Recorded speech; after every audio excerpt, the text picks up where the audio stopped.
Halo pemirsa Jubi TV, ketemu lagi dengan saya Abiomo dalam acara podcast Jubi. Selain Jubi Toki, Jubi TV juga meluncurkan program podcast lainnya, yaitu podcast Kakak Otsus, singkatan dari Kitorang Kawal Otonomi Khusus Papua. Program podcast Kakak Otsus ini khusus sebagai medianya jurnalis Papua untuk berdiskusi. Diskusi tentang pengalaman para jurnalis Papua melihat, mendengar, dan merasakan program-program pemerintah Papua dalam kerangka otonomi khusus dan bagaimana implementasinya di tingkat tapak. Untuk episode pertama ini, kami mengangkat topik tentang Kitorang mau pemimpin Papua seperti apa. Sehubungan dengan telah dilakukannya tahapan pendaftaran para calon gubernur Papua beberapa hari lalu di KPU Provinsi Papua, dan para calon gubernur ini yang ketika terpilih akan menjadi nakoda Papua untuk mengimplementasikan kebijakan-kebijakan Otsus di Provinsi Papua. Untuk mendiskusikan hal ini, di studio Jubi TV telah hadir dua jurnalis perempuan Papua. Yang pertama, Ketua Forum Jurnalis Perempuan Indonesia atau FJPI Papua, Kakak Cornelia Mudumi. Selamat sore Kakak Cornelia. Selamat sore Kakak Yomo. Dan pimpinan umum media online fokuspapua.com, Merit Waromi. Selamat sore. Selamat sore. Dondo marga ini marga perempuan Kepulauan Yapen, jadi kalau kasih tahu bukan Dai saja hebat, Don juga hebat-hebat. Don juga bisa jalan di celah-celah hujan. Baik, saya singkat saja.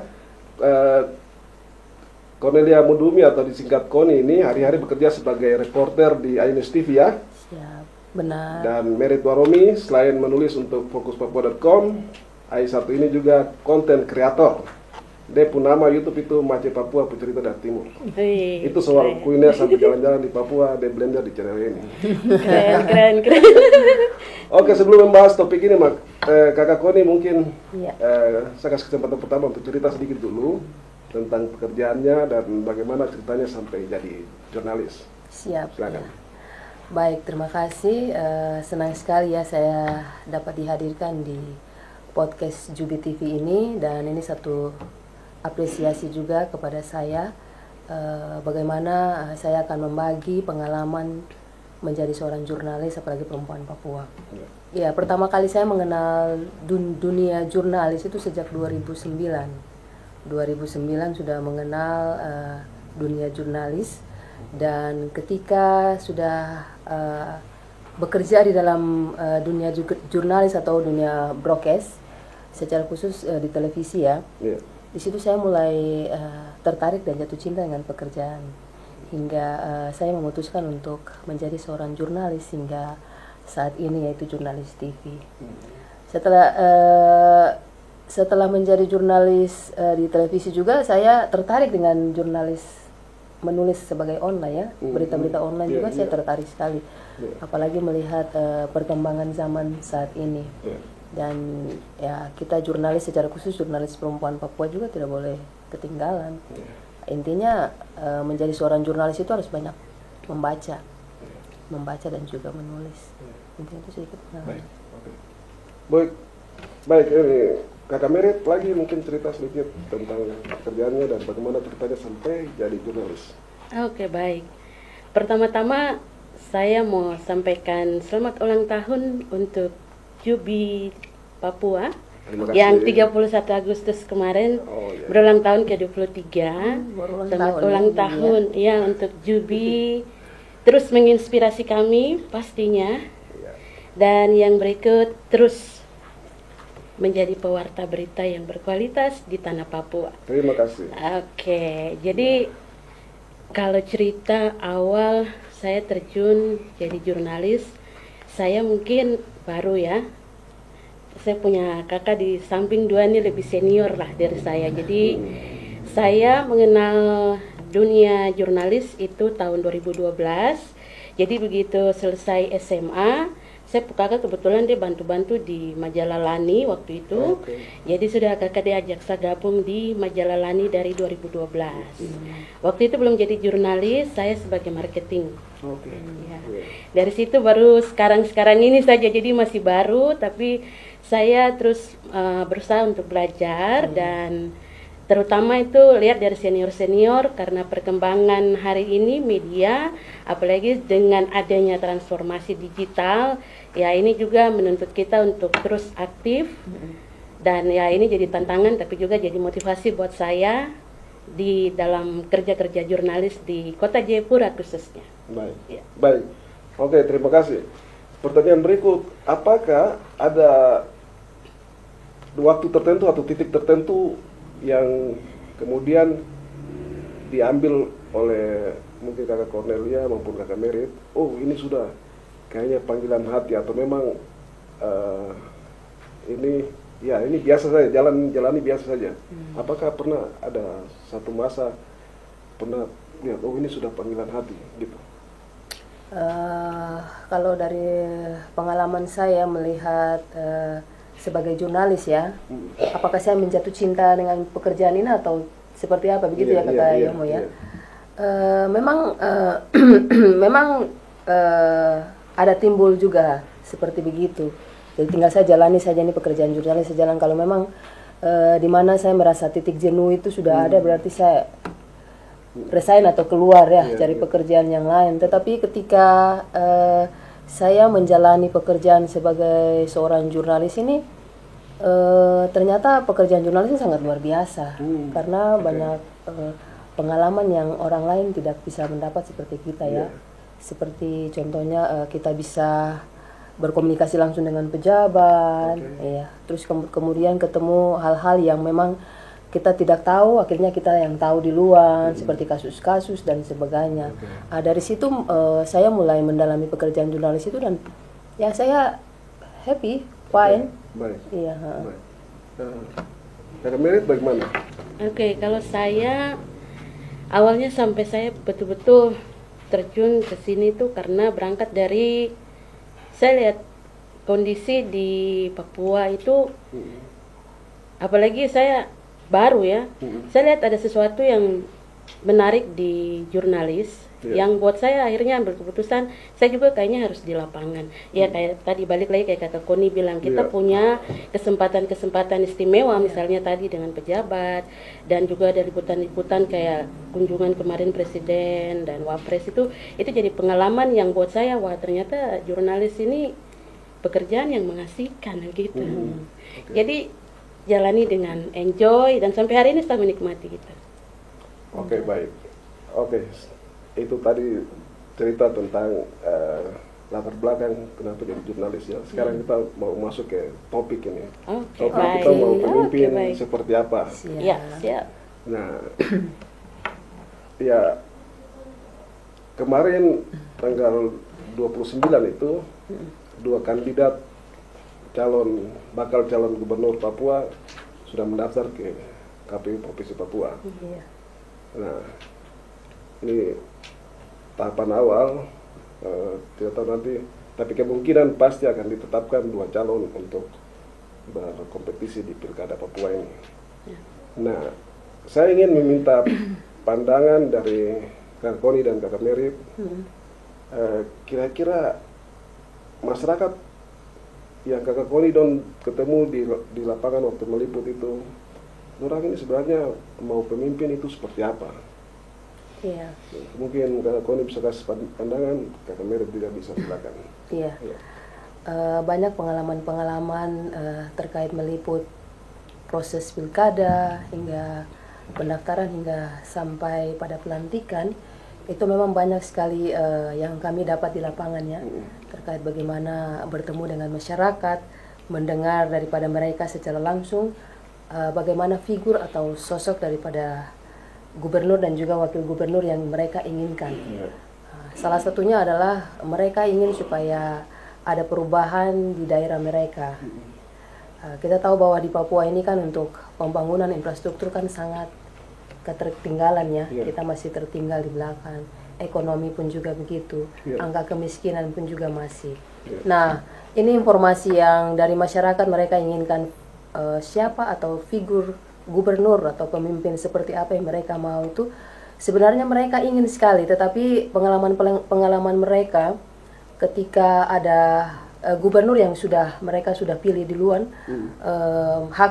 bukan hak tetapi aspirasi yang mereka sampaikan kepada gubernur selama 5 tahun hingga 10 tahun itu kadang-kadang sosok pemimpin itu dia tidak menjawab apa yang mereka inginkan.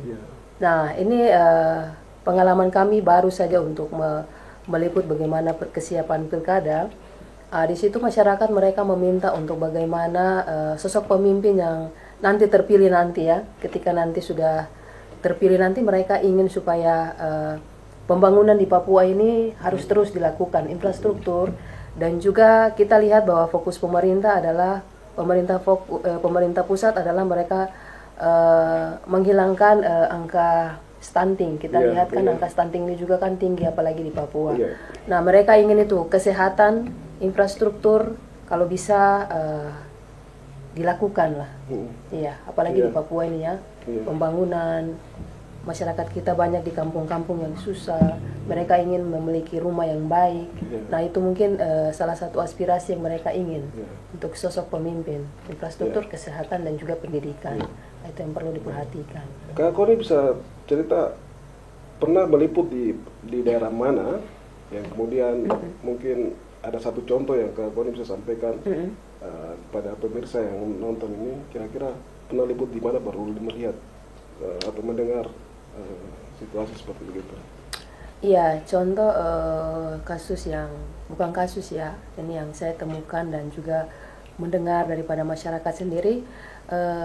Keseharian saya meliput di Kabupaten Jayapura.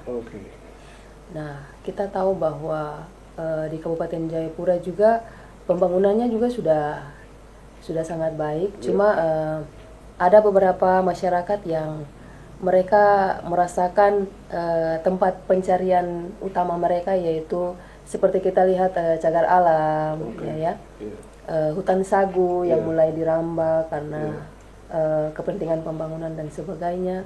Kemudian siklop juga yang sudah mulai ada. Padahal kita lihat 2019 lalu telah terjadi bencana di sana, tetapi kita melihat sekarang ini sudah mulai ada pembakaran hutan siklop yang sebenarnya dilindungi oleh pemerintah, namun sudah masuk lagi. Iya, sudah masuk di situ.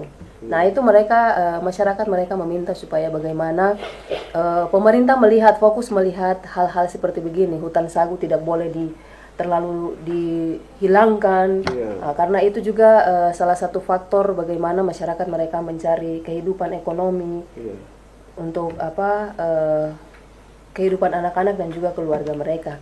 Dan mereka meminta supaya bagaimana ini hasil wawancara kita di lapangan ya. Mereka meminta supaya bagaimana sosok pemimpin yang besok dipilih nanti bisa melihat hal-hal seperti begini, yaitu lingkungan harus dijaga, kemudian hutan pun juga harus dijaga. Hutan sagu ini tidak boleh hilang di Kabupaten Jayapura. Lalu biasa kalau kita lihat naik dengan pesawat kan sudah mulai gundul kan, hutan-hutan sagu yang memang harus dilindungi. Padahal sudah banyak aturan, tapi mungkin ini ya, tegas di penegakan saja ya. Benar. Penegakan ini yang masih lemah ya. Iya. Aturannya banyak aturan banyak sekali, undang-undang sampai peraturan banyak, tapi mungkin di penegakannya lebih ditegakkan lagi, lebih tegas lagi daripada pemerintah. Ya mungkin ada taruh undang-undangnya lagi, atur dalam undang-undangnya lagi kan. Terkait ya larangan-larangan untuk penebangan hutan sagu dan juga kawasan cagar alam ya. Kawasan konservasi. Baik. Kakak Merit mungkin bisa sedikit cerita pengalamannya meliput di mana, terus apa yang didengar dari masyarakat, silakan. Baik, jadi sebelum diundang ke podcast ini, sebulan lalu tuh saya kalau ketemu narasumber tuh biasa lah tuh basa-basi kayak ini cerita-cerita.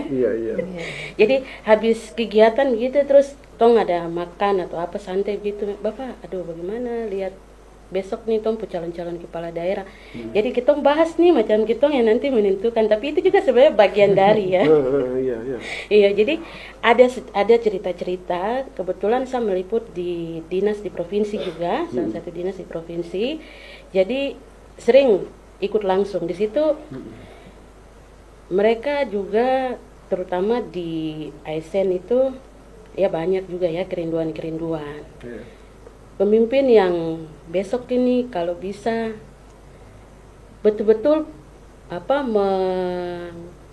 memberi satu reward buat ASN begitu. Rewardnya tuh yang maksudnya usah dalam bentuk apapun, tapi berikanlah kesempatan seluas-luasnya kepada para ASN. Nah terus kalau yang di masyarakat, kebetulan saya juga ada sering meliput juga di daerah Sentani juga, tapi itu karena bentuknya tulisan artikel begitu, kebetulan kita ada punya pena fokus toh. Jadi itu biasanya kita pergi di kampung-kampung. Kalau dari mama-mama dorang itu sebenarnya dong bahasa dong bilang gini, ya kalau bisa pejabat doang yang besok duduk nih, jangan dong banyak berkantor di Jakarta. Ya jadi harus betul-betul hadir untuk masyarakat. Nah kalau dari kita mama-mama UMKM dorang juga, kebetulan saya ya aktif juga dengan mama-mama dorang. Mereka kerinduan itu pemerintah harus betul-betul hadir, apalagi sekarang setelah adanya daerah otonomi baru, Provinsi Papua ini kan hanya 9 kabupaten kota, tidak seperti dulu 29. Ya otomatis perhatian pemerintah seharusnya itu sudah fokus ke daerah yang sisa 9 ini, tapi betul-betul perhatikan dari kota sampai ke kampung. Jangan lagi pembangunan itu dia hanya tinggal di daerah kota saja. Nah kebanyakan kan, mohon maaf, tapi biasanya kalau masa-masa begini itu dong pergi di kampung. Setelah itu kalau sududuk dong tidak ke kampung lagi. Sulupa ya? Ya sulupa. Nah itu. Jadi sudah ke Jakarta semua. Itu lagi. Jadi ya kalau untuk mama-mama orang itu dong juga berharap, apalagi sekarang kan geliat ekonomi juga sudah mulai bagus ya, terutama tong mama-mama UMKM dorang, kakak-kakak dorang juga, pemuda-pemuda Papua, ya mereka harapkan itu ada ruang dan pasar untuk produk-produk yang ada di Papua ini. Jadi pemimpin yang besok ini harus betul-betul memperhatikan itu.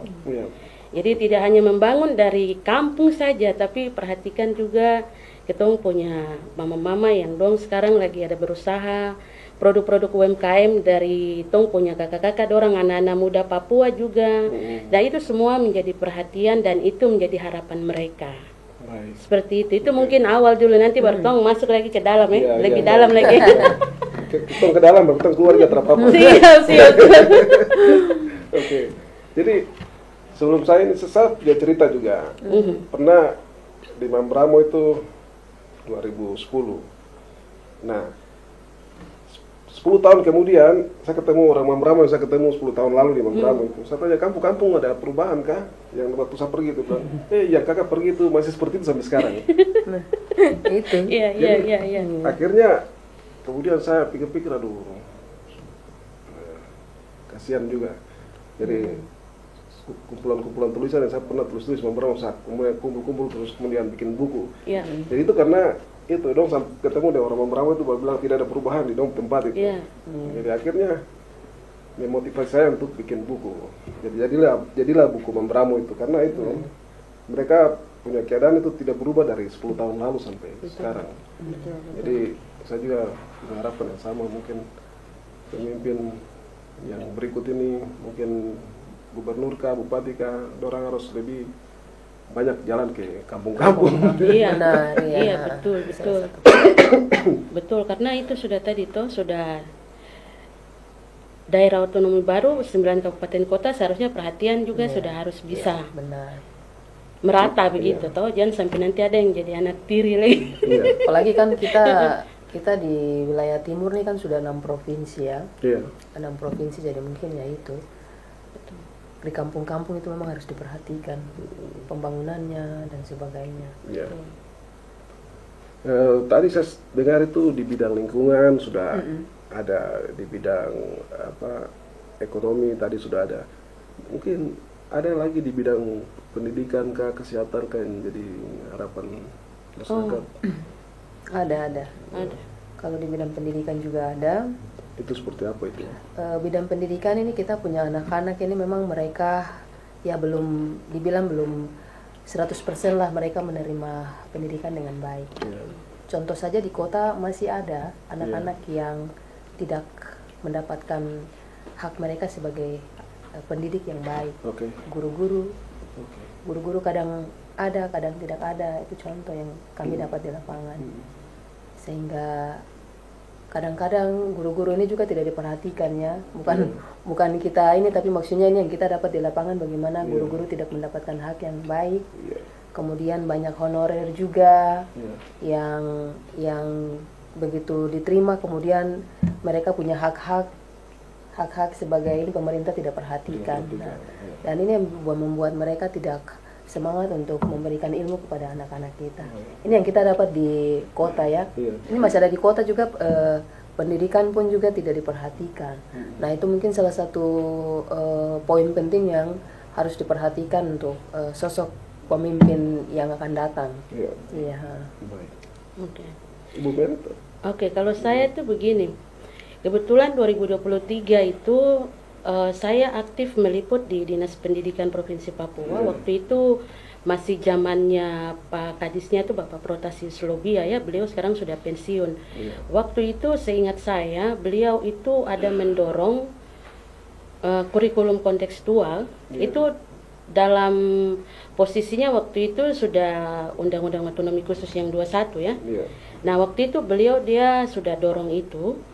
Dan kalau bicara pendidikan, sekarang kita balik lagi kan, wilayah Provinsi Papua sekarang ini dia sudah tidak lagi mendapat porsi dana otonomi khusus yang besar.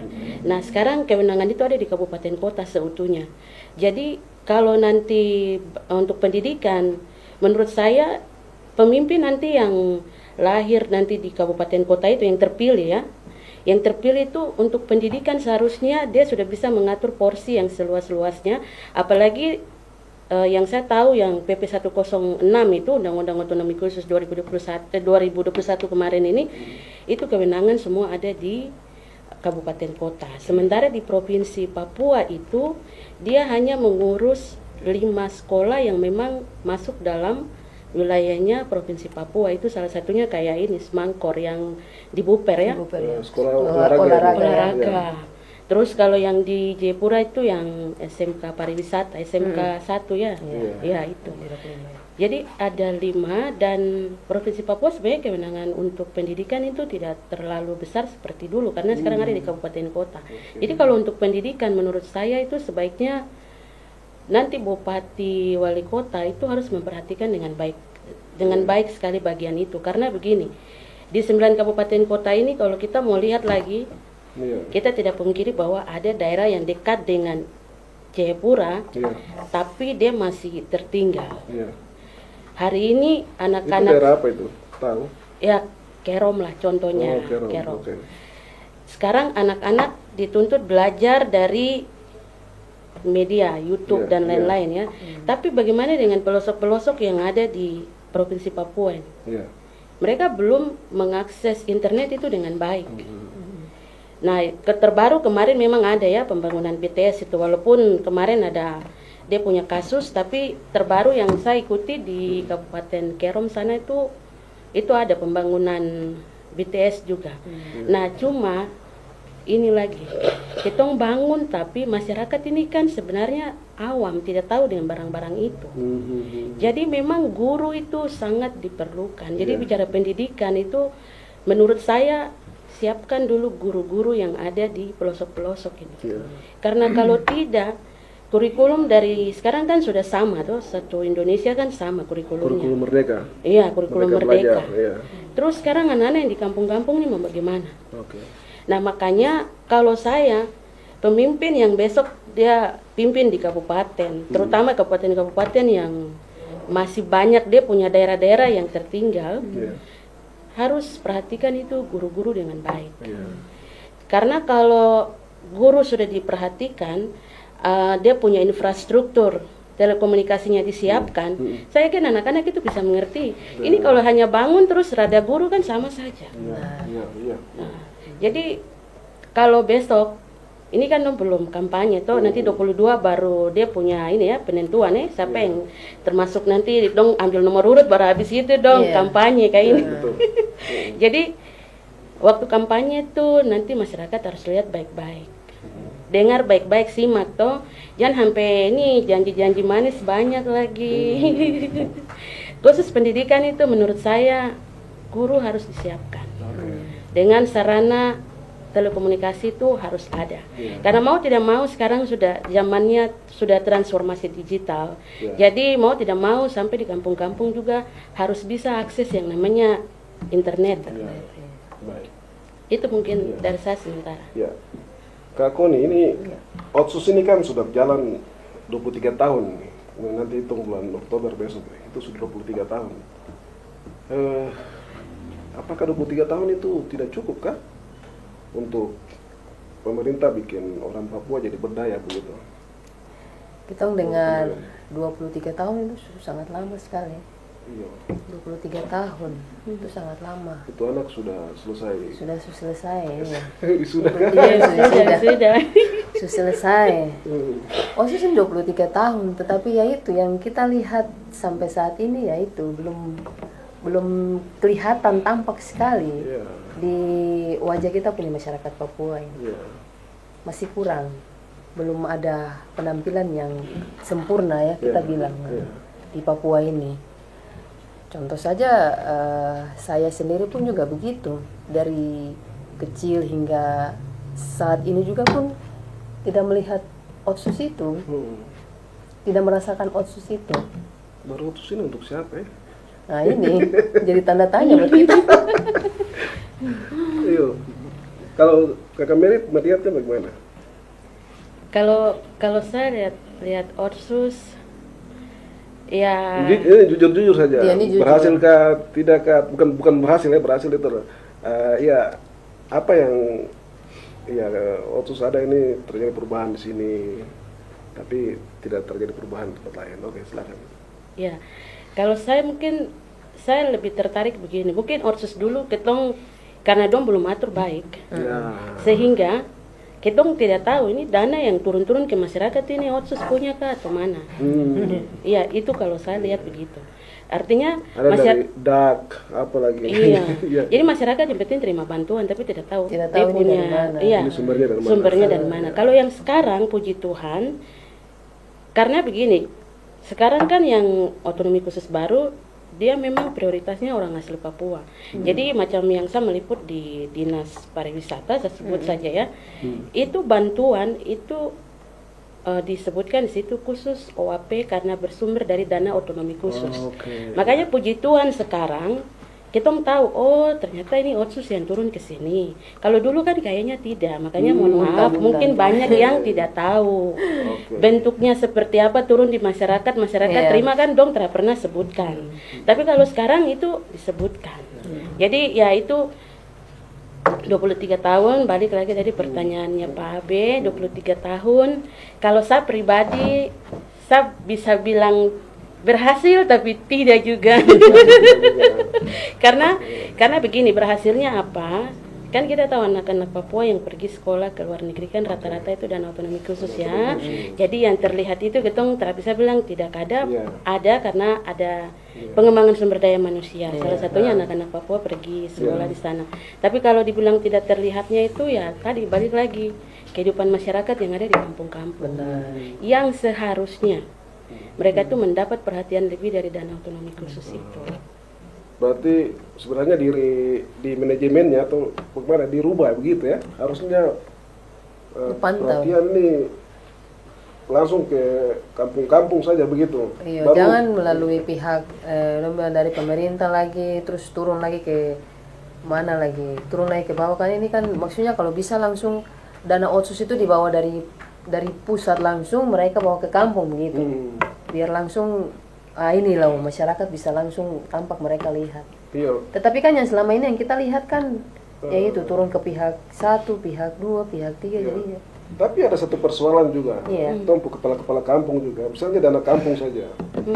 Dana kampung saja. Itu ada satu kampung yang sampai dapat miliaran, penduduknya sedikit tapi dapat miliaran. Tapi begitu kepala kampung dan aparat ambil uang, mereka kabur ke kota. Ini biasa dong lari ke Jayapura sini. Nanti dong tinggal lama-lama sampai uang habis Uang baru habis baru kembali. dong mungkin sisakan uang untuk gitu bikin jalan saja, kasih bukti bahwa ini sudah. Nah,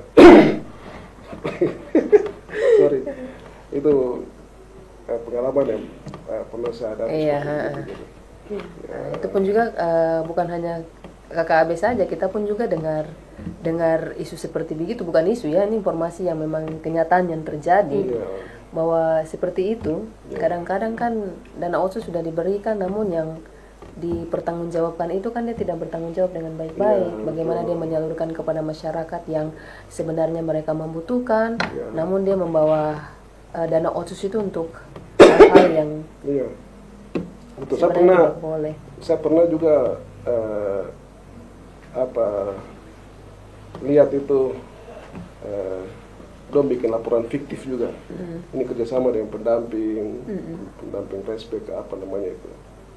Jadi hal yang betul-betul seharusnya mereka lakukan kalau memang program pembangunan dilakukan, ya yang betul-betul begitu. Tidak boleh bikin ini perbaikan jalan cuma 100 meter atau bikin 1 kilometer ya.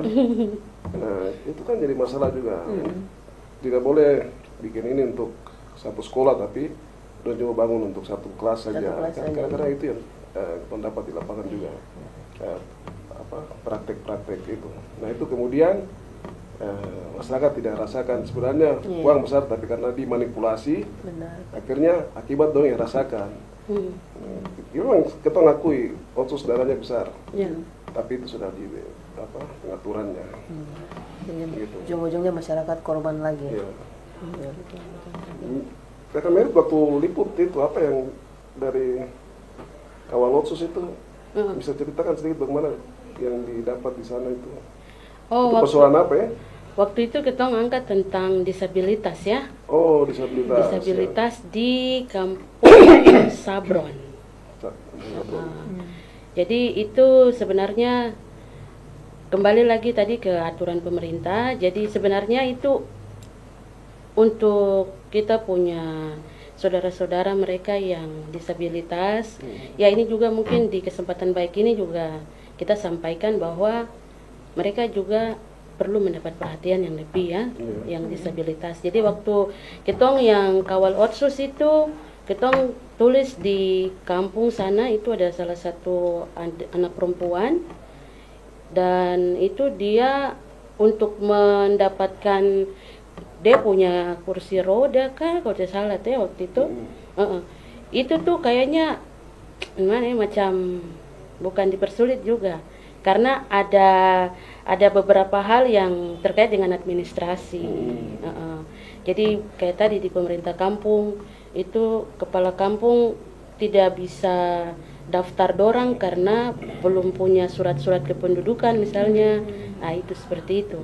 Jadi memang balik lagi kalau bicara tentang kerja-kerja di kampung ini, kepala kampung ini sebenarnya ujung tombak sudah.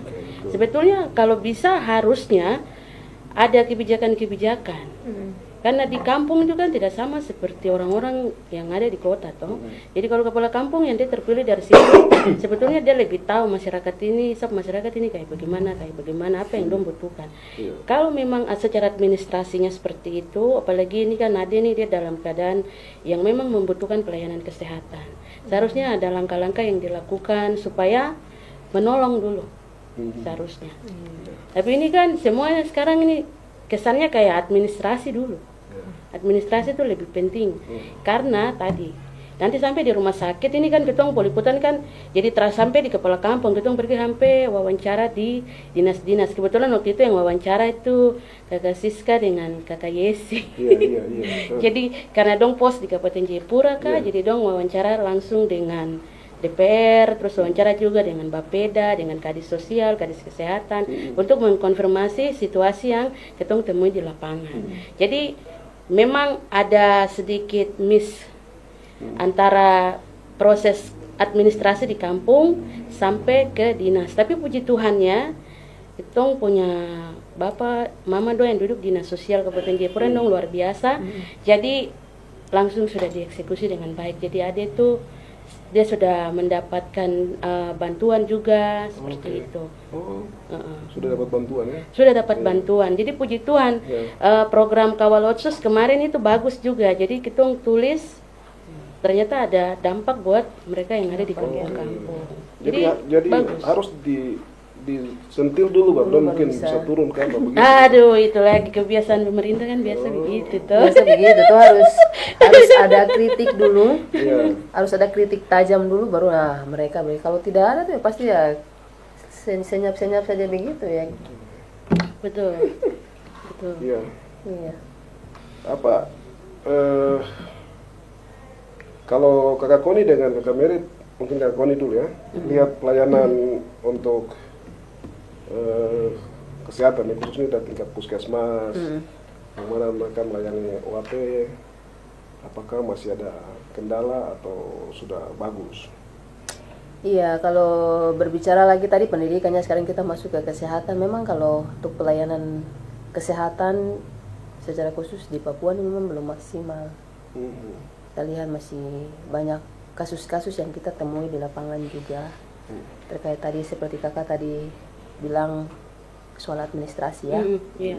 Itu selalu menghambat juga proses-proses pelayanan kesehatan di setiap rumah sakit ataupun puskesmas. Dan itu pun juga kita ketemu di lapangan.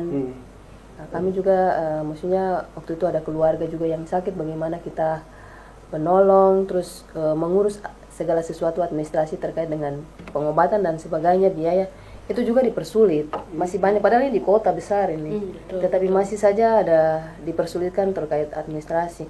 Masalah bagaimana kita antar keluarga seharusnya harus dilayani dulu, bagaimana mendapatkan pertolongan daripada medis. Tetapi ini harus yang kita urus duluan adalah diperhatikan adalah administrasi. Administrasi dulu, kemudian baru bisa dapat pelayanan Administrasi kesehatan. apa yang mereka Administrasi kesehatan seperti contohnya BPJS ya. BPJS, kemudian kita harus melengkapi surat-surat berkas-berkas yang lain-lain. Nah, itu masih didapat loh di kota besar ini, masih didapat dan dipersulit. Dan itu kan hal ini kan membuat ada sampai pernah kita temui ada pasien yang akhirnya terlalu lama diurus administrasinya nggak meninggal dunia. Ini kan sangat disayangkan sekali. Nah, mungkin hal-hal seperti begini yang pemerintah harus lebih fokus untuk memperhatikan terkait dengan kesehatan, pelayanan kesehatan. Kalau bisa kau punya soal administrasi itu kasih tinggal di belakang dulu. Bagaimana kau utamakan memberikan keselamatan kepada pasien tersebut. Iya. Ya mungkin Manajemennya ya. harus diperbaiki dulu, Iya. gimana supaya yang kayak begini itu dilihat lagi kira-kira bagaimana bagusnya supaya jangan lagi administrasi yang jadi masalah begitu. Benar. Apalagi kan kita nih ada punya BPJS. Nah, BPJS ini juga kan kadang-kadang diterima, ditolak, padahal kan ini setiap bulan dipotong. Kita punya BPJS.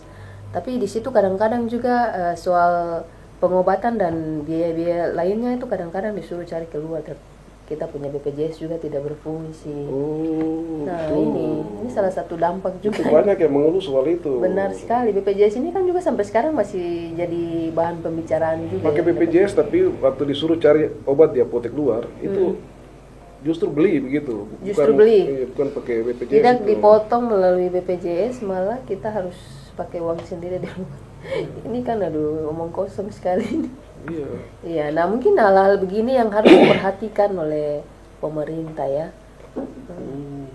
Tuh. Iya.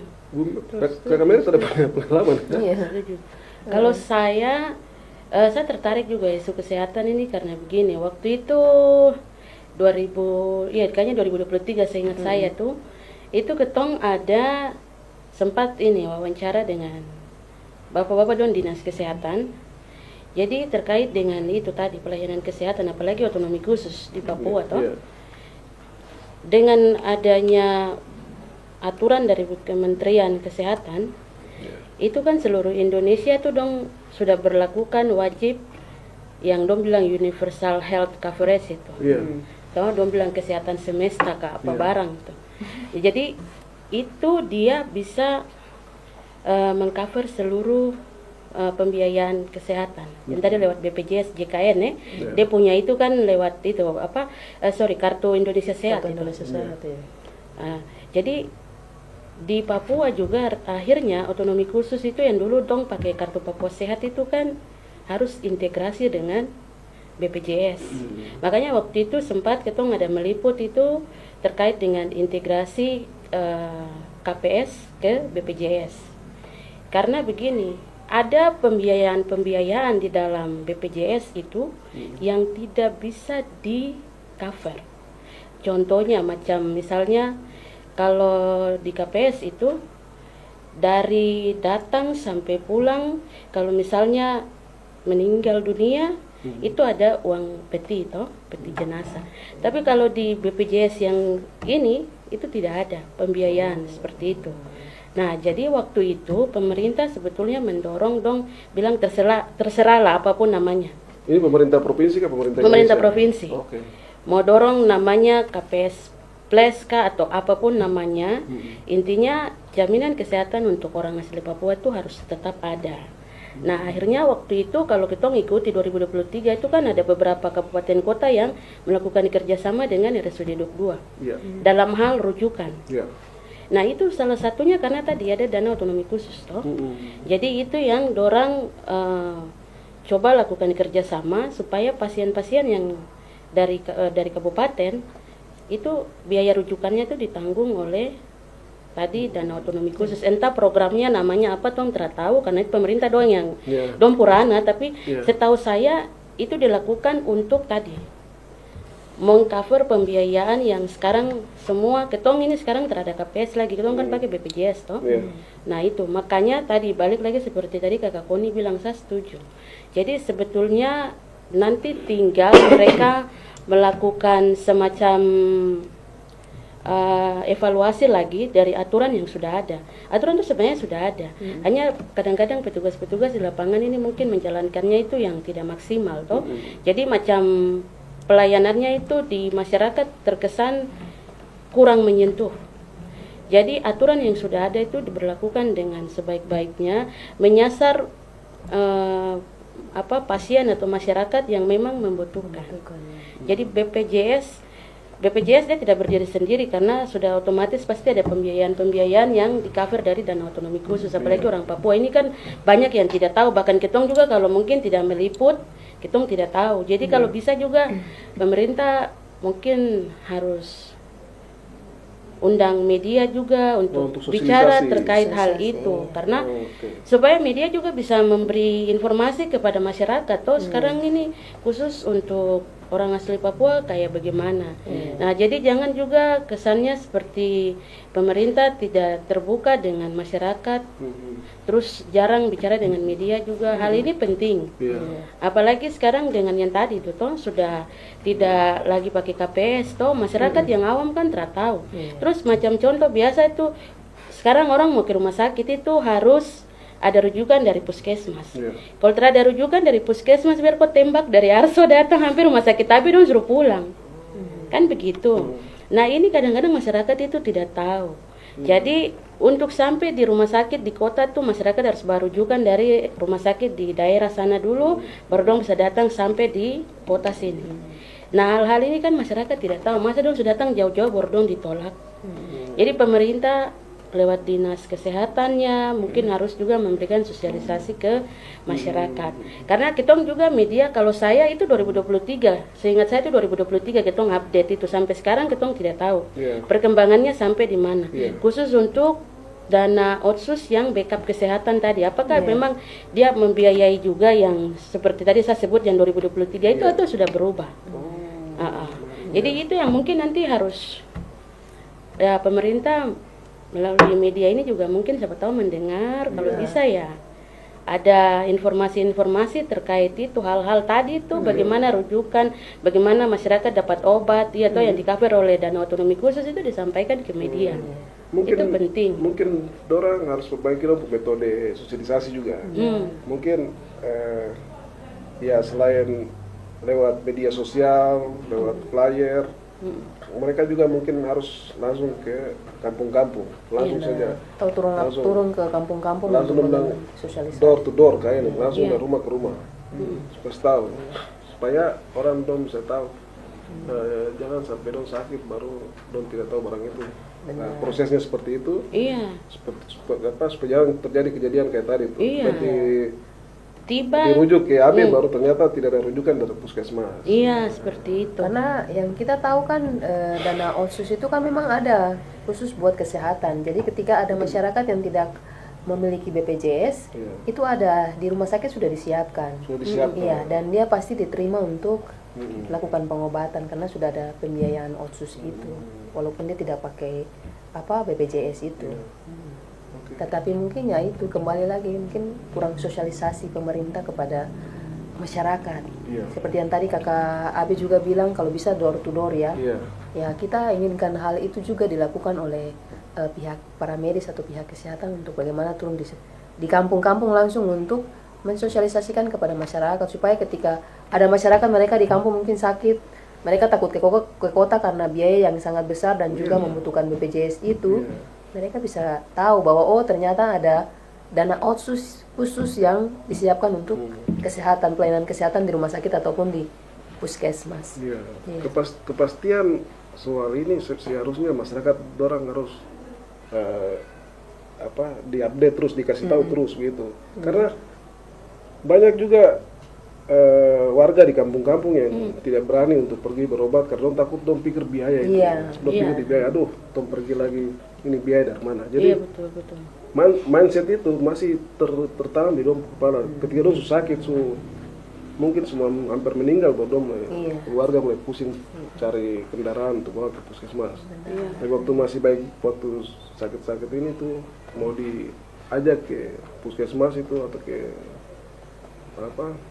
rumah sakit. itu, orang bilang aduh jangan sudah uang dari mana. Dapat uang di mana? Iya. Jadi hal itu Betul. yang harusnya Mm-mm. pemerintah cepat tanggap begitu pemerintah. kondisi yang terjadi, padahal uang otsus ini besar sekali untuk kesehatan dan pendidikan. Iya. Kesehatan dan pendidikan. Ya Nah, dan betul. Setuju. ada satu hal juga yang kemarin yang saya pikirkan itu soal ini HIV/AIDS ini. Kan pernah dengar kan? Karena HIV/AIDS. ya kemarin dapat informasi dari teman-teman orang ini, anak-anak muda banyak yang meninggal karena HIV/AIDS ini. Nah, Mungkin kamu ada punya pengalaman di lapangan, kamu pernah dengar cerita soal HIV/AIDS? iya, terakhir saya wawancara dengan Sekretaris Dinas Kesehatan Kabupaten Jayapura itu. Iya. Kita punya tingkat HIV atau penyakit HIV yang ada di Kabupaten Jayapura itu tinggi sekali. Di tahun 2023 dan 2024 saya lupa dia punya angkanya berapa. Tetapi ini angka umur-umur produktif, umur-umur muda. Dan paling banyak, paling tinggi ada di Kabupaten Jayapura. Dan selama ini juga dari Dinas Kesehatan juga mereka sudah melakukan sosialisasi dan sebagainya. Cuma lagi-lagi belum menyentuh sampai daripada masyarakat yang ada di kampung-kampung yang terkena atau terjangkit daripada virus tersebut. Penanganan seperti itu kita tanya ke Dinas Kesehatan, mereka sudah melakukannya. Tetapi kadang-kadang juga kita turun di lapangan juga kita cek kenyataannya ya tidak seperti apa yang ya itu. Kadang-kadang kan sudah tahu wartawan tuh pasti deh ingin tahu sampai dia ingin gali sampai ke dalam. Jadi dia harus turun lagi kepada masyarakat supaya berita itu deh combine gitu. Betul. Tidak hanya dari sisi pemerintah tapi bagaimana kita mendengar secara langsung daripada masyarakat. Nah, dan melihat daripada HIV/AIDS ini juga bagaimana ya sosialisasi dari pemerintah kurang sehingga masyarakat itu mereka yang punya keluarga yang terkena HIV ini juga mereka membiarkan begitu saja karena kurangnya sosialisasi kepada mereka itu. Mereka anggap bahwa penyakit ini karena parah jadi sudah tidak usah. Keluarga jadi sudah saya kasih tinggal dia. Nah, itu yang saya dapat di lapangan. Ini tugas pemerintah kah atau KPA ya? KPA. Kalau kamu lihat ini, iya, yang kita KPA lihat, punya iya. tugas untuk Selama ini kan yang pengalaman yang kita lihat ini kan dari KPA mereka ya. Iya. Tetapi saya dari 2010 itu KPA itu lagi naik-naiknya, bagaimana mereka terus terjun ke lapangan. Tetapi sejak 2010, sejak beberapa tahun ini saya lihat KPA sudah mulai tenggelam ya. Kayak sudah tidak terdengar lagi. Iya, tidak terdengar bagaimana Dok 2 yang mereka punya kantor di Dok 2 bagaimana penanganannya. Selama ini kan kita hanya mendengar dari Dinas Kesehatan, tetapi bagaimana dari KPA ini juga dong punya promosi sudah berkurang ya? Iya, sudah berkurang. Biasa kan iklan-iklan mereka iklan-iklan. kasih naik ya, tapi PSA mereka kasih naik, tetapi yang saat ini kita lihat itu kenyataannya sudah sunyi, sudah hilang begitu. Padahal kan tahu saja penyakit ini kan dia sangat berbahaya. Ya, ini saya baru dengar kemarin saja itu dari salah satu warga. Dia bilang ini anak muda ini banyak yang mati karena HIV/AIDS. Kami bicara juga soal itu, dia bilang. Aduh, ini tuh tanya ke siapa? KPA kah? Ke dinas kah? Iya. Betul, betul. Jadi tidak punya pengalaman, pernah dengar-dengar kah? Kebetulan saya 2024 ini ada salah satu LSM, mereka sempat ada panggil kita untuk diskusi ya terkait dengan itu. Jadi memang mereka juga merindukan bagaimana pemerintah kembali lagi seperti tahun-tahun sebelumnya. KPA ini berperan aktif di situ.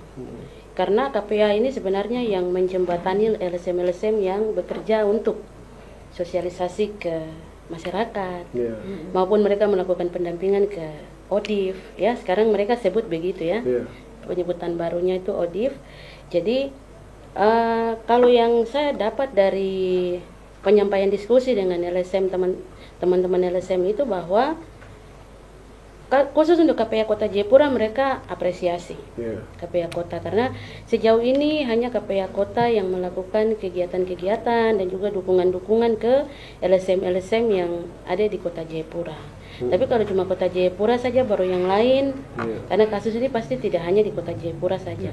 Jadi mungkin nanti kalau ke depan KPA Provinsi Papua juga bisa aktif kembali, karena saya ingat waktu itu kita juga wawancara KPA itu 2021 ke 2022. Waktu itu masih Bapak Dr. Anton Mote itu yang ketua pelaksana harian untuk KPA Provinsi Papua. Itu terakhir ketemu beliau sempat sampaikan bahwa mereka lagi mau bikin database untuk berapa jumlah sebetulnya ODIF di Papua. Tapi kan setelah itu sudah hilang sampai hari ini, jadi kita juga tidak tahu perkembangannya seperti apa. Jadi KPA Provinsi Papua ini nanti harus dihidupkan lagi kembali, karena di kabupaten kota yang saya tahu hanya Kota Jayapura yang punya KPA itu aktif dan melakukan bentuk-bentuk dukungan sosialisasi ke ODIF yang ada di Kota Jayapura. Seperti itu. Waktu itu terdengar itu bilang apa seperti gunung es kah? Jadi mungkin yang seperti gunung es yang sekarang udah mulai naik gitu. Jadi dari dasar laut ini mulai naik gitu. Kayak begitu, yang banyak yang di bawah itu belum dapat di atas, tapi ternyata yang banyak di bawah mulai naik gitu. Nah ini mungkin harus Tapi ini Pak Abi, kalau saya tuh sebetulnya itu pemerintah libatkan saja peran komunitas, karena kemarin dengan diskusi dengan LSM itu ini kan sebenarnya sesuatu yang sangat sensitif toh. Jadi untuk bisa bicara dari hati ke hati itu harus mereka sesama komunitas. Jadi mereka harapkan itu sebetulnya pemerintah perkuat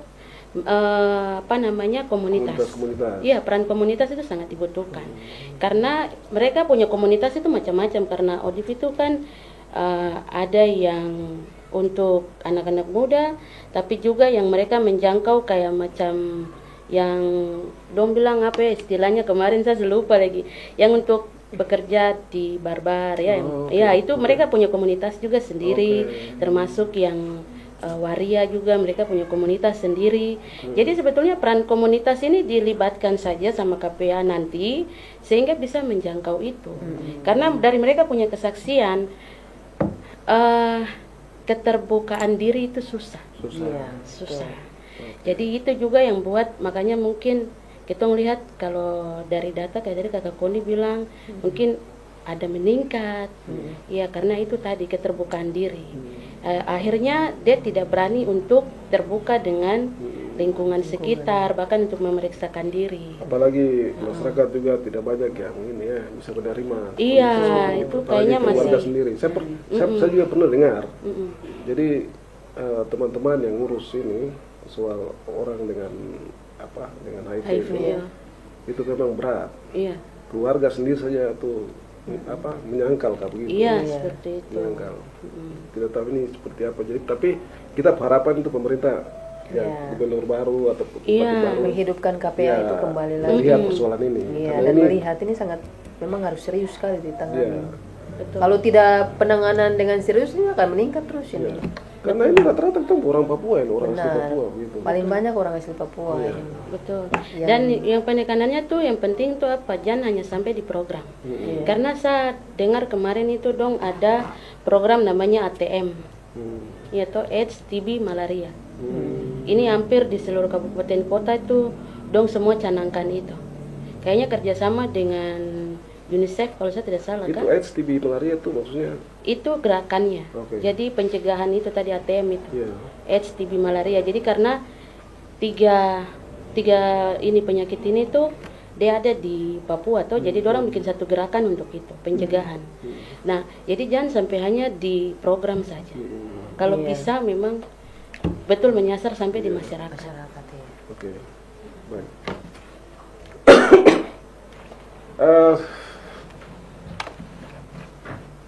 Di ini kurang ini kayaknya di Kurang. bidang budaya belum ini.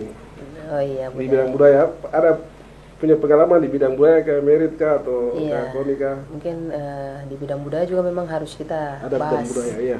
Adat dan budaya ini juga kita harus bahas karena mengingat kita bicara lagi kembali tentang bagaimana perkembangan zaman ya. Iya. Yang sekarang teknologi yang begitu canggih, hal-hal dari luar-luar mulai masuk. Iya. Menutup kita punya budaya-budaya asli yang ada di Papua ini. Seperti dom bilang goyang-goyang modern sekarang ini kan mulai tutupi kita punya tradisi yang Yospan. sebenarnya Yospan, yo. Tapi sangat bagus karena pemerintah sudah mulai buat lomba-lomba ini kita lihat Oh, beberapa betul. event-event kan pemerintah sudah mulai buat Kemarin lomba-lomba Yospan ya. 17 Agustus Yospan banyak ya? Iya, 17 Agustus Yospan. Jadi bagaimana kita punya budaya ini jangan hilang. Iya. Karena kita melihat sekarang ini kan begitu masuk hal-hal daripada luar negeri yang masuk kemari mulai tutup. Kita punya budaya-budaya asli di Papua ini sudah mulai hilang. Belum tutup pikiran. Iya, iya, tadinya yang tadinya kita mulai, jadi itu juga harus dibuat di pendidikan juga. Bagaimana memberikan masuk kurikulum iya lokal. kurikulum namanya, lokal itu itu istilahnya, harus iya. ada Muatan lokal, ya. iya muatan lokal dulu kan mulok ya kita Iya. ingat kalau pembelajaran kita dulu kan mulok ya. Iya, benar. Bagaimana kita diajar buat merajut dan sebagainya, tenun, Iya. buat noken, ya toh di sekolah. Tetapi sekarang ini sudah tidak ada, kita lihat itu sudah tidak ada. Nah mungkin itu salah satu kita harapan kita kepada pemerintah juga untuk mendorong bagaimana tetap mempertahankan kita punya asli budaya-budaya kita yang ada di Papua ini. Taruh di sisi pendidikan, nah, ya. Seperti tadi saya bilang musim pancar, tarian-tarian dan sebagainya. Kalau bisa ada event-event itu ya sudah tampilkan itu tampilkan yang dong goyang-goyang apa? Daboy. Terus goyang-goyang daboy selesai terus apa? Rapper itu tidak boleh. Tapi bagaimana kita kasih naik kita generasi muda ini kan turun temurun kan kita punya adat ini tidak boleh hilang begitu saja. Bagaimana kita harus kasih ke mereka supaya mereka membawakan terus. Nah, mungkin seperti itu. Iya, benar. Merit, Iya. ada tambahan? Menarik. Kalau soal budaya ini, saya mau mulai dari mana ya? Poliput budaya banyak. Ini ada beberapa yang punya itu pergumulan-pergumulan di situ jadi aduh. Jadi kalau untuk saya kalau budaya terutama untuk macam ini contoh barang-barang ya kayak kemarin ada masalah yang dengan apa itu barang-barang benda-benda sejarah ya. Oh, yang mau dipindahkan iya. itu ya. Iya, ya itu juga artefak yang mau dipindahkan itu. artefak ya. Iya. Ya itu mungkin harus jadi perhatian pemerintah juga karena itu bagian dari kita punya jati diri ya. Jadi mungkin nanti ada ruang-ruang diskusi ranahnya pemerintah tapi itu pasti juga nanti kaitan dengan pemerintah yang baru ya mungkin ini menjadi Nah, perhatian. itu bisa diusulkan ke gubernur, jangan ini izinkan itu don datang bawa ini artefak Papua pindah ke sana. Betul karena pasti banyak orang yang punya alasan kenapa dong tahan ya orang tua dong sudah punya ceritanya masing-masing dengan benda-benda itu ya jadi kita hargai bagian itu saya kira mungkin pemerintah juga harus panggil tua-tua adat dong dari kampung supaya bagian ini juga kita lihat karena perlindungan terhadap budaya Papua itu sangat penting sekali. Saya sudah sangat apresiasi buat pemerintah terutama bagaimana itu yang tiap hari Kamis dong pakai noken terus pakai baju batik itu sudah bagus. Oke. Jadi itu harus dipertahankan. Iya. Karena selain kita pakai untuk perkenalkan tong punya budaya, tapi kita juga membantu mama-mama dorang ataupun pelaku-pelaku UMKM yang memang dong bikin-bikin batik kayak begitu toh. Jadi itu sebenarnya sudah bagus. Jadi kalau bicara tentang budaya, kita kembali juga untuk melihat diri kita juga sejauh mana kita menghargai budaya. Jadi kalau kita menghargai budaya ya kita pakai barang-barang yang ada di Papua sini, noken, batik dan lain-lain toh. Terus yang berikut itu tadi event-event pemerintah ini juga mungkin sudah banyak dong campur dengan budaya-budaya dari luar ya. Tapi untuk budaya saya pikir itu harus ada banyak semacam dukungan juga dari pemerintah. Karena Papua itu unik sekali, sangat. Budayanya itu dia menjual dari semua sisi, tapi balik lagi ada juga kadang-kadang orang yang dong lihat sudah dipromosi, tapi ada juga yang komentar kayak kemarin ya yang contoh seperti baju noken kayak begitu tuh ada banyak pro dan kontra di situ. Tapi itu juga kan bagian baju dari noken yang dipakai sama wakil kah? Ya terutama itu ya Yang yang di 17 Agustus kemarin. Jadi memang kalau untuk budaya saya kira nanti mungkin di podcast ini juga bisa adakan diskusi dengan pamong-pamong budaya dorang toh supaya nanti di Papua itu punya contoh baju adat untuk laki-laki itu kayak bagaimana, untuk perempuan kayak bagaimana. Karena waktu itu saya pernah lakukan liputan dengan ini Balai Pelestarian Nilai Budaya ya. Sekarang dong sudah jadi ini sendiri toh apa? BRIN ya.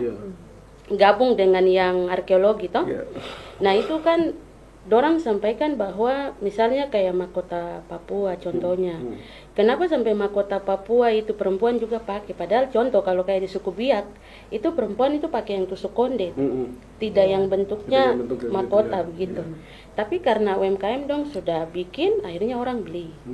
Iya toh. Jadi bagian-bagian ini juga nanti mungkin pamong-pamong budaya dong harus banyak bicara juga di media atau mungkin di wadah podcast kayak gini juga bagus supaya dorang bisa perkenalkan bagian-bagian itu, yang perempuan punya yang kayak bagaimana, yang laki-laki punya kayak bagaimana, supaya budaya Papua ini tetap dia terjaga keasliannya seperti itu dan tetap dihargai.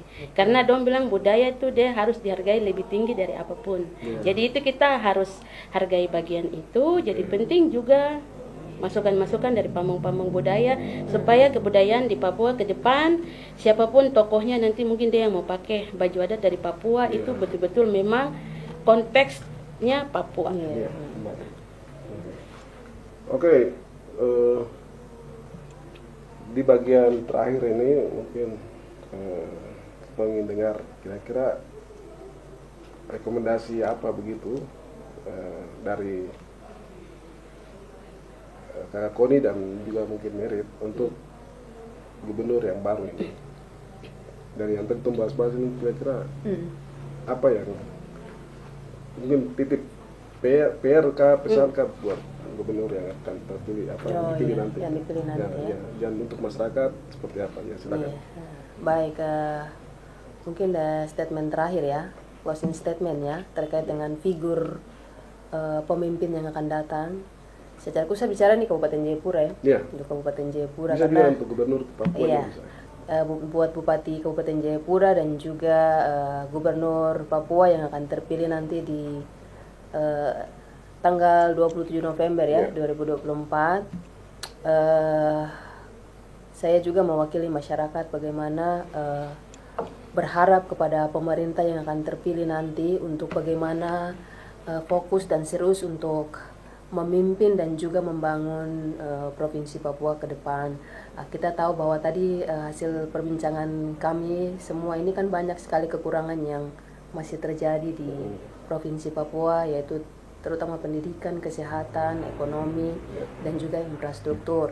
Jadi harapan kami kepada calon gubernur Papua yang akan nanti terpilih dan juga kepala-kepala daerah yang akan terpilih, kalau bisa fokus untuk benar-benar membangun kita punya Provinsi Papua supaya dia tetap maju dengan baik ke depan. Dan seperti yang tadi Kakak Waromi sampaikan bahwa kalau bisa itu mendengar daripada masyarakat ya, bagaimana kepala daerah itu tidak boleh terlalu banyak di luar. tetapi bagaimana dia memfokuskan diri untuk tetap ada di dia punya daerah.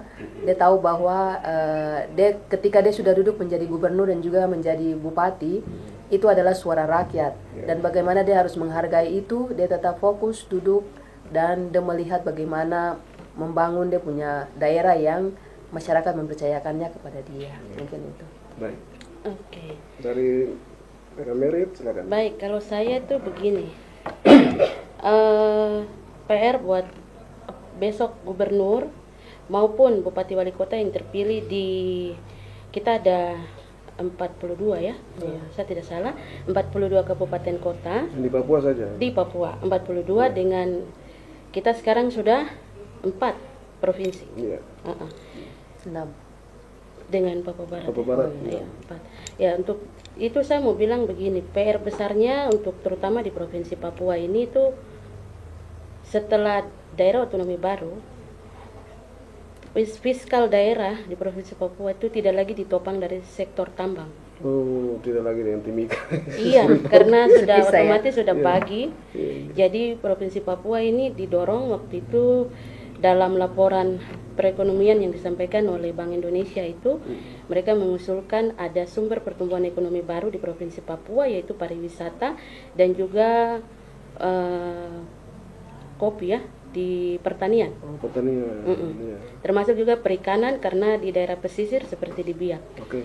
Iya. Jadi saya pikir PR besar buat besok pemimpin yang terpilih harus punya program yang betul-betul sesuai dengan apa yang besok Potensi yang ada di Papua. Iya, Provinsi Papua ini mau seperti apa ke depannya. Fiskal daerah sudah tidak seperti dulu. Tidak seperti dulu. Oke. Jadi itu harus dipikirkan dengan baik, dan salah satu yang paling harus didorong itu saat ini adalah pariwisata di Papua.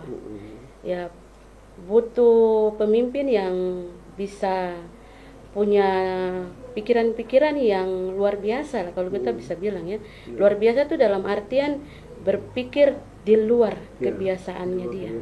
Karena kalau kita mau berharap hari ini dari Freeport sudah tidak ada toh. Jadi Provinsi Papua bagaimana harus bisa hidup dengan situasi yang ada saat ini supaya masyarakat kita yang ada tinggal ini tetap bisa berkarya dengan baik. Terus yang berikut itu tadi saya mau sampaikan begini. Kalau tadi konteks pembangunannya dari kampung, kalau bisa di kampung-kampung itu ada juga penyuluh-penyuluh pertanian. Karena teknologi saja itu tidak cukup. Masyarakat tidak punya kemampuan langsung untuk mengerti. Dari HP dong nonton terus dong mengerti, itu tidak seperti itu. Dibutuhkan penyuluh-penyuluh di kampung-kampung. Daerah-daerah yang punya potensi pertanian itu kepala daerahnya harus perhatikan, penyuluh harus ada, terus guru-gurunya tersedia, tenaga kesehatan juga. Ketika semua ini sudah ada, baru nanti pemerintah dari pusat misalnya dong bangun BTS dan segala macam, internet masuk kampung itu semua nanti akan jalan dengan baik. Jadi kita bukan berarti mau bilang bahwa kabupaten harus jadi kota, tidak juga. Tapi pembangunan harus dari pelosok ke kota. Sudah seharusnya seperti itu. Terus yang terakhir, saya mau sampaikan buat masyarakat juga, buat bapak, mama, kakak-kakak, adik-adik dorang yang jadi pemilih pemula, pilih pemimpin itu lihat dari dia punya program, visi misi nanti, pastikan pilih orang-orang yang bisa membawa Papua nih ke arah yang lebih baik. Bukan karena uang ya? Iya, jangan karena uang dan jangan karena kenal. Jangan karena serangan fajar. Ya, dan jangan karena Nah, serangan fajar. Terus kalau bisa juga untuk partai-partai politik, untuk pasangan-pasangan calon, ya kalau bisa ciptakan pilkada yang sejuk, yang damai di tanah Papua. Karena pilkada ini bukan ajang untuk meretakkan, tapi untuk merekatkan. Jadi harus bawa damai dari partai-partai politik juga. Kalau bisa pilkada yang damai di Provinsi Papua yang sejuk lah, supaya ketong bisa mencari dan mendapatkan pemimpin yang primus inter pares, yang terbaik dari yang baik. Luar biasa. Ya. Baik, pemirsa Jubi TV, demikianlah diskusi kita di sore hari ini bersama dua narasumber, Kakak Koni dan Kakak Merit. Saya atas nama Jubi TV kami mengucapkan terima kasih untuk kedua narasumber kita, jurnalis perempuan Papua. Semoga apa yang kita diskusikan di sore hari ini bisa memberikan informasi, bisa memberikan sedikit pengetahuan atau mungkin masukan buat calon kepala daerah yang sekarang lagi berproses. Ya ini hanya masukan dari para jurnalis, mau didengar atau tidak terserah begitu. Terima kasih, kita sampai ketemu lagi di episode Kakak Otsus berikutnya bersama jurnalis-jurnalis Papua yang lainnya. Saya Abe Yomo, sampai jumpa di kesempatan berikutnya.